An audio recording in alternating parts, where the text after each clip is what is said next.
Hello guys, mag-live naman na tayo dito sa ating isang kapartner. Siyempre guys, click lang natin yung live doon. Yun. Tapos, hintay-hintay lang tayo. Ayan, di ba? Nandiyan na ako. Ngayon, ang pag-live lang ako ito. Ito po ay pag bagong sali ka lang dito or bagong join ka lang dito, 2 oras. Pero ako kasi ay 1 oras na lamang dahil ako ay nakailang na rin buwan. Click ko lang yung go live. Ay, ayan, yan. Click ko lang yan. Yan po ang lalabas. Ngayon, iba-iba po kasi yung ibang mga masasanay ng mag-live. Nagbububunga nga sila dito. Yung bang kung anong gagawin, kung pwede kang kumanta or yung parang nagbabay insil, parang ganun ba? Yung hindi nahihiya ba na yung kung anong sinasabi. Eh, syempre, hindi naman ako sanay din dito.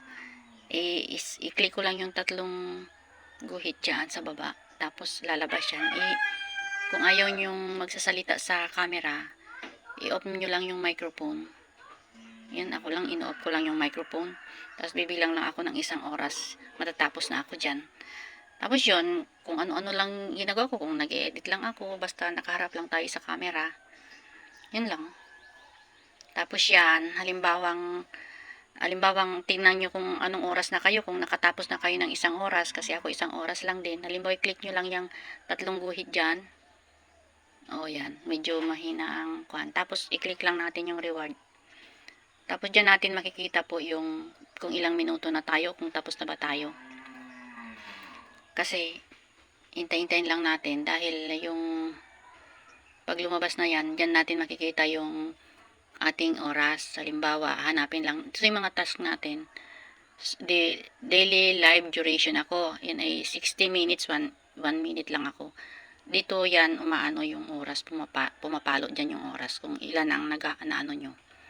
Tapos may receive po na makikita dyan. Pag halimbawang tapos na yung oras nyo. I-receive nyo lang. Yun lang po ang pagla-live dito sa Popo Live. Kahit wala po kayong sasabihin, ganyan lang, oras lang ang ating tatapusin dyan. O sige po, bye bye, salamat.